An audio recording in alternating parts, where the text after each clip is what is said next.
Okay. So I want to talk today first. I want to give you a little update in the outer world of marketing that really relates to us and what we're up to. Um, as you know, there's a lot of different stuff going on politically, different companies. I was going to say companies when I meant countries, because I actually that's not a mistake. Um, but right now, there's a lot going on in the US, obviously, that I don't even want to get into that because that's a whole nother can of worms that we'll get into when we do the clearing. But let's talk about what the EU is doing. The EU has instituted a ban on what they call dark patterns in marketing.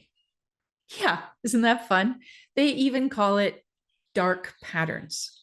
And they're taking a really strong stance now against dark patterns, which basically are these deceptive marketing designs that have been the commonplace go-to bro marketing bullshit that even intuitive coaches and spiritual practitioners have been talked into using by copying their own coaches' hoo-ha. Let me just tell you a story. What was that? Maybe 8 years ago, belonged to a sort of club called the Conscious Business Network. Okay. It was run by a couple of guys that I won't name because hopefully they've changed their strategy since. But the Conscious Business Network was run by a couple of dudes who had a very successful marketing business, both doing marketing for companies and people and teaching marketing. Okay. And they started this Conscious Business Network and really enrolled a lot of us who feel like we're devoted to consciousness in business, that transformational work is our business. And they would hold these conferences, which were fun just because it was a bunch of spiritual entrepreneurs getting together, quite frankly. And anytime you do that, that's a good time, right? Well, these guys had this methodology where they would record a webinar and they would use NLP. Like that's kind of the code. I don't mean to harsh on NLP because I think neurolinguistic programming can be used for a lot of really wonderful things, but it did also get co-opted by the marketing industry as a cover word for really deceptive practices where you're seeding people with fears and you're also planting their future visions into them in order to get them to buy your shit. And I've always found these particularly distasteful for what I think are obvious reasons. But I felt like a lone ranger in the room sometimes because everybody was really making a lot of money with this stuff. And these guys in particular were trying to convince us that the way to get clients would be to record a webinar and then to replay it as if it's live. And they had all these tools that would trick people into thinking it was live. And then to have a countdown timer that was utter bullshit because it wasn't live. There was no deadline.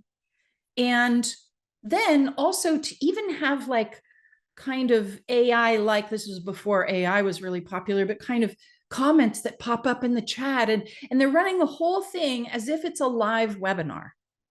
And then they're running these limiters like act now. And then they're running things like Joe Smith in Indianapolis just bought this product. And it's bullshit. There is no Joe Smith in Indianapolis. Or if there was, he might have bought it 3 years ago when they first ran this thing live.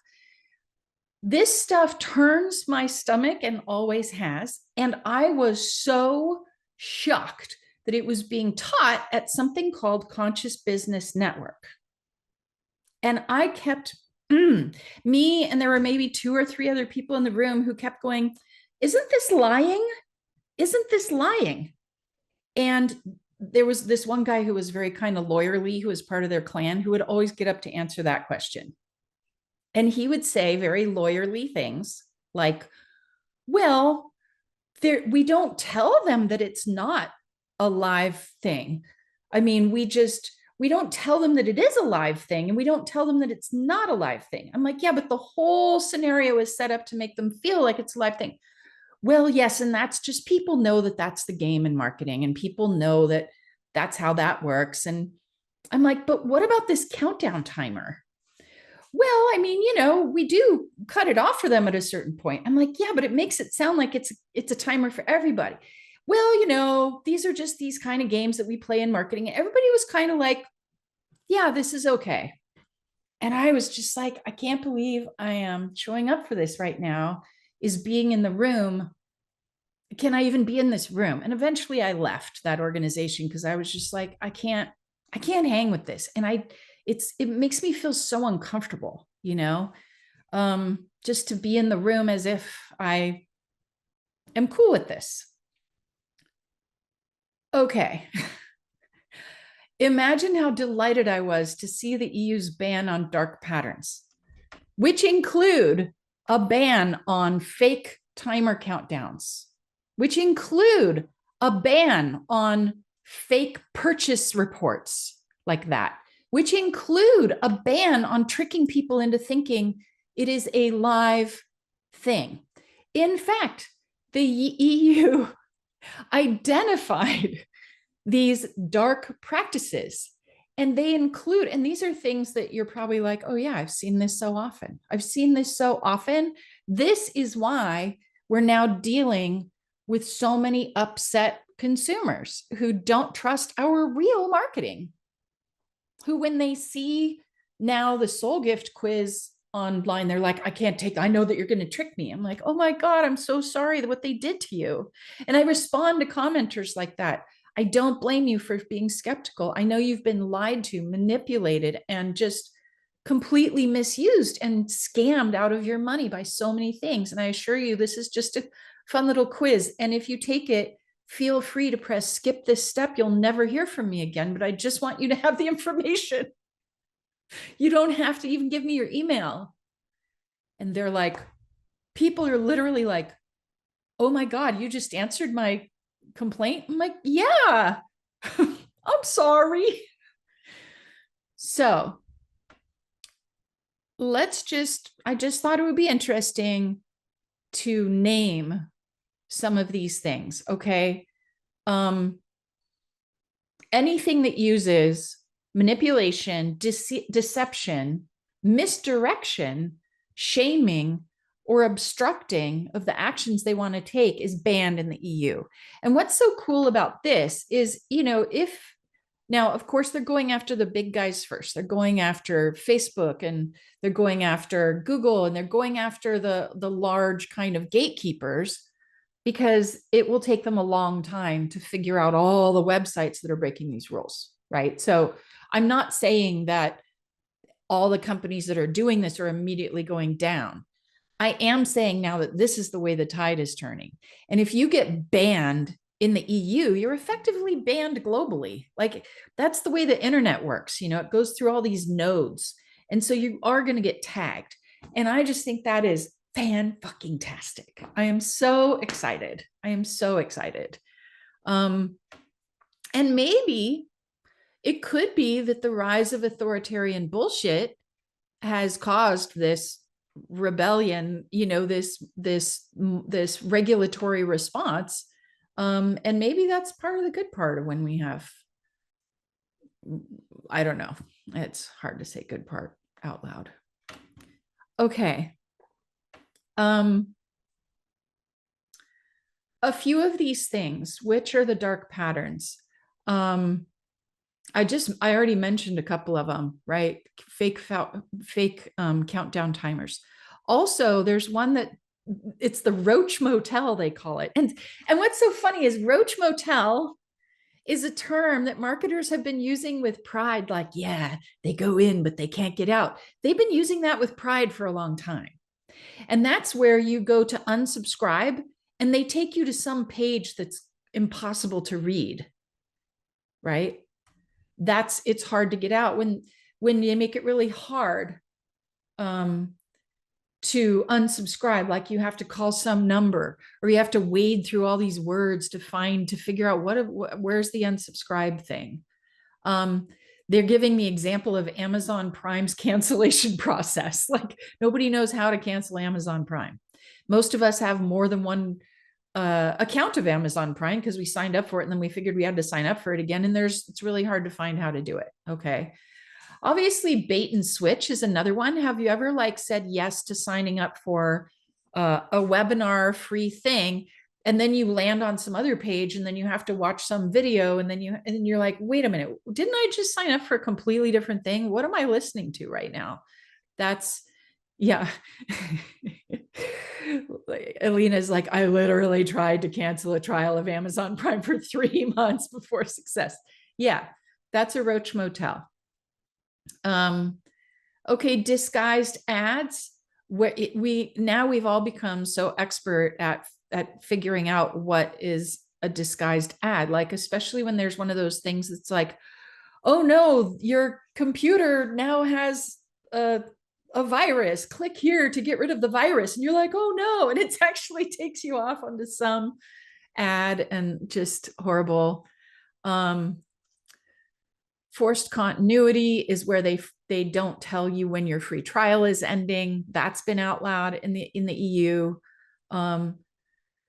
Tricky wording, like just making really confusing, vague wording and double negatives to get people to either opt in or to avoid opting out. Misdirection, like where they hide additional fees. Airlines do this all the time. They highlight the low fares, but then hide all the fees that you'd have to pay. Sneaking shit into your basket. Have you ever seen this? Like, I didn't put that in my basket. How did this warranty bullshit end up in my basket, or this additional program or whatever? And I assure you, especially including additional things, this is used in the coaching industry still. It disgusts me.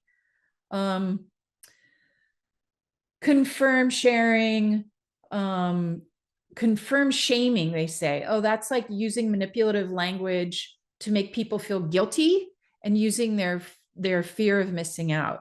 Like when it says, do you want to add this additional thing? And the opt-out page is like, no, I'd rather bleed to death. There's like, oh, I have to click that? That's so horrible.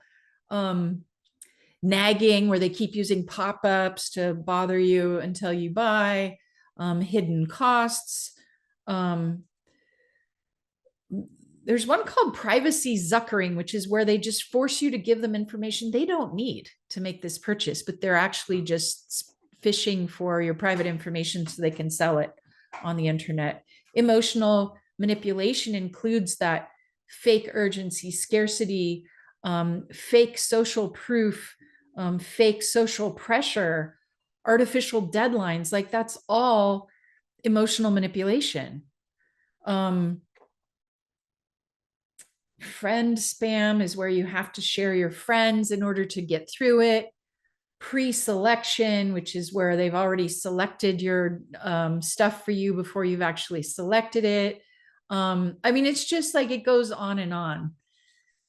Even using style, like putting really, really dark background with really print that can barely be can barely be read, is now illegal. It's considered a dark practice.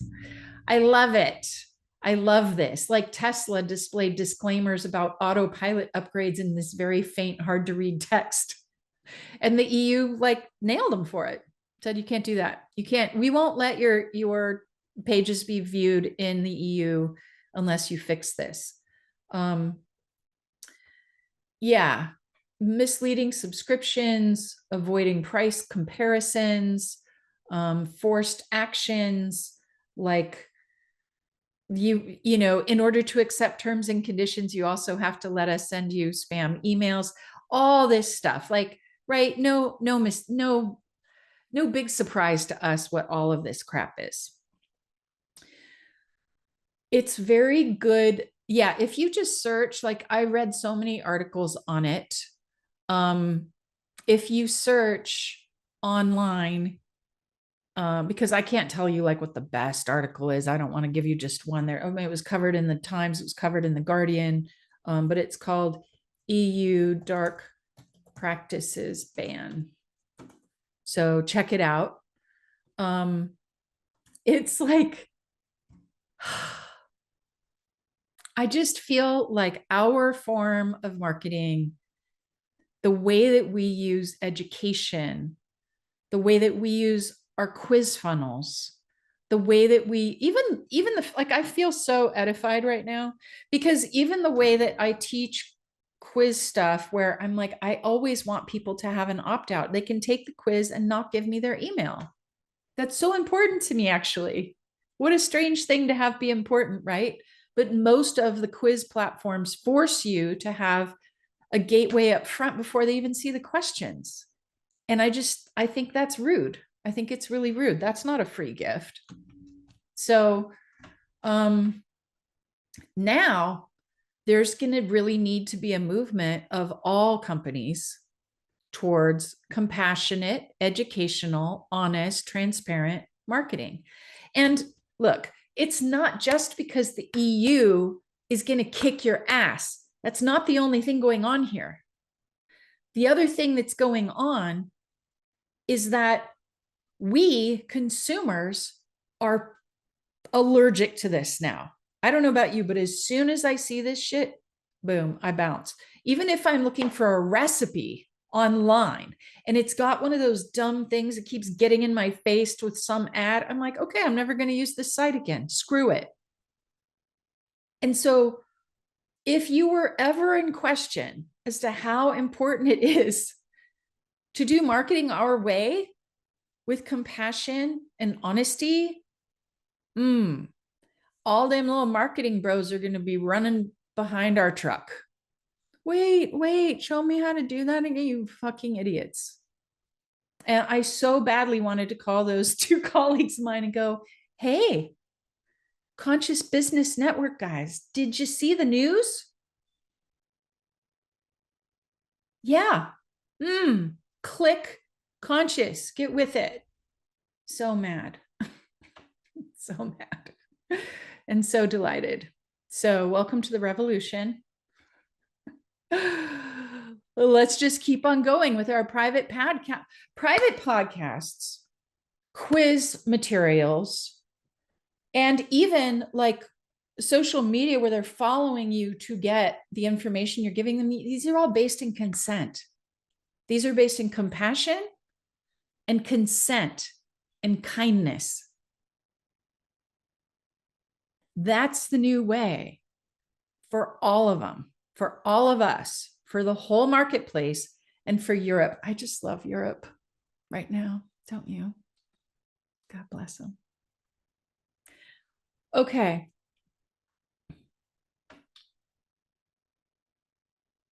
Trust, connection, honesty. That's what our work is devoted to. That's what our marketing does too. That's it.